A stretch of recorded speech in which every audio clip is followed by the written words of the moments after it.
Sean McDermott entering his 100th game as an NFL head coach, whereas Ron Rivera of the Commanders is entering his 193rd game, so almost double the amount of coaching experience in the NFL. And you look at a guy like Jack Del Rio, their defensive coordinator, who actually played 160 games in the NFL as a player, and we know he's been a head coach, he's been a defensive coordinator. And then Eric Bieniemy is a great OC working alongside Andy Reid. Actually, his first stop was with Sean McDermott with the Eagles. So they've been in the league for roughly about the same amount of time.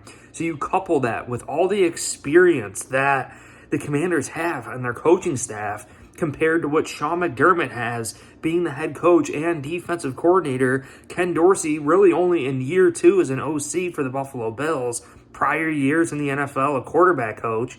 And you look and see that the Commanders have a young, experienced quarterback in Sam Howell. But welcome to my channel, Bills News Consolidated. We need to discuss the inexperience really on both sides of the football here with Sean McDermott compared to the veteran knowledge of the Commanders coaching staff, and also Josh Allen compared to Sam Howell. Sam Howell is entering his 3rd NFL game, and you go back to last year, he did pretty decent against the Dallas Cowboys. Actually beat the Dallas Cowboys pretty convincingly, but really relied on that Commanders defense, a defensive line that is known to be the best probably in the NFL. When you look at Chase Young on the perimeter with Montez Sweat, Daron Payne, and Allen in the middle there, these are some ferocious power and speed rushers that can do a little bit of everything.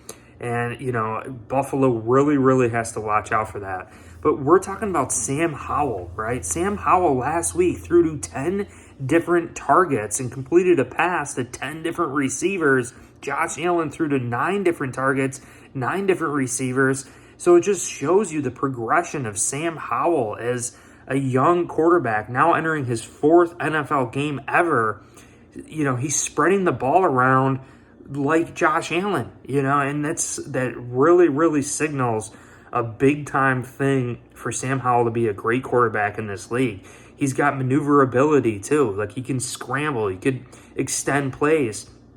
Their offensive coordinator, Eric Bieniemy, is so hyped on Sam Howell. The players are hyped on Sam Howell. Even last year, the players rallied behind him and demanded that he actually started last year, and look what happened. You know, and I really think a lot of people are discounting Howell for whatever reason. He's definitely a big-time sleeper candidate here.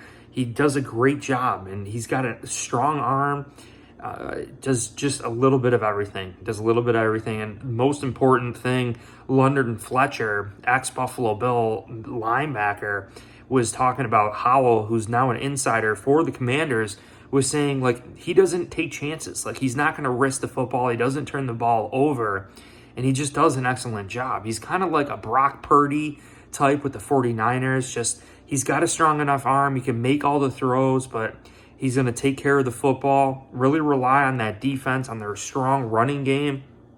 And, you know, they do have some great running backs, Brian Robinson, Antonio Gibson. You know, they're doing some big time things. We always say iron sharpens iron. Well, that offensive line of the Commanders has been going against a great defensive line all through training camp, you know, and they've been doing some big time freaking things. But Sam Howell's inexperience and going against Sean McDermott, who made a name for himself in the league because of his defensive coordinating abilities, I think Sean McDermott, known to disguise things, to confuse quarterbacks pre-snap, it's going to be extra crucial for this game to really do that to Sam Howell. I mean, this is really his 4th game starting in the NFL. Like, yes, he had a full offseason to understand the offense, to work alongside Ron Rivera and Eric Bieniemy, right? And I really believe that Howell is definitely a true threat, but when you consider that the Buffalo Bills have 2 matchup linebackers now, with Matt Milano and Terrell Bernard, TB getting an interception last week, Matt Milano back-to-back weeks with interceptions, I'm really thinking these linebackers are going to do an excellent job. Logan Thomas is banged up for the Commanders last week after getting popped with the helmet-to-helmet collision. Another Buffalo Bill getting out in the back of the end zone. I don't know if he's going to be a go this week, which is a huge loss. Talk about a 6'6", 6'7" type tight end. That would have been a great target for Howell going against potentially smaller linebackers on the Buffalo Bills, although they are faster, more agile, have a quicker burst to the football, and just natural instincts for the frickin' ball.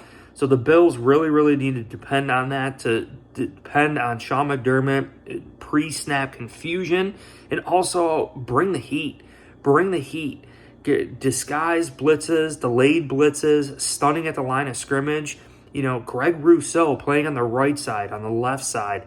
And we know that they like to stunt Greg Rousseau right in the middle of the field, right over that center and guard with his hands up, because his length is so tall, right? He could touch the sky with his length, Greg Rousseau. And when he stunts on the inside and he's right over that center and he jumps up with his hands extended, it's tough to throw the ball over the middle. And without Tremaine Edmonds, I think that's an element the Bills and Sean McDermott could definitely deploy this game. Offensively, you know, I know Jack Del Rio, we mentioned this at the beginning of the video, the experience that Jack Del Rio, Eric Bieniemy, and also Ron Rivera has over Sean McDermott, the coaching experience that they have over us. You know, so chances are, I mean, they could very well outcoach us. They could very well outcoach us. And you consider the weather, too, into this game. Hurricane-like conditions, really rainy, wet conditions. The Buffalo Bills need to play a sound game of football. They need to take care of the football. Look like we did against the Raiders. No turnovers. Limit the penalties. Limit the 3rd and longs, the 2nd and longs. Being favorable down in distances all throughout the game. You know, and I'm telling you, they do not give up. And that's a lot of the theme coming out with the Commanders here. The players, the coaches, they refuse to lose. They refuse to give up. You know, they're not going to just hang their heads and bow down during a game. So even if we're way up in this game, they're going to have the hunger, the heart to keep fighting, to try to win the game. So it really wears on you all around. And I'm really concerned about the coaching. But knowing that Sean McDermott has done statistically well against younger, inexperienced quarterbacks, Howell could be a different breed, though. Again, hitting 10 different targets last week just proves that he knows how to facilitate this offense and spread the ball around. But I hope you guys enjoyed this video. You guys are truly all amazing. This season is starting to take shape here. It's already week 3. Make sure you guys check the link in the description for the Buffalo Fan Shop. We got the Dalton Kincaid t-shirts. Also, anyone watching this, if you want to sponsor the videos, if you want some custom thumbnails, maybe some video edits too, let me know. Send me a DM or email me. I can definitely help you out. But I appreciate you guys, and go Bills.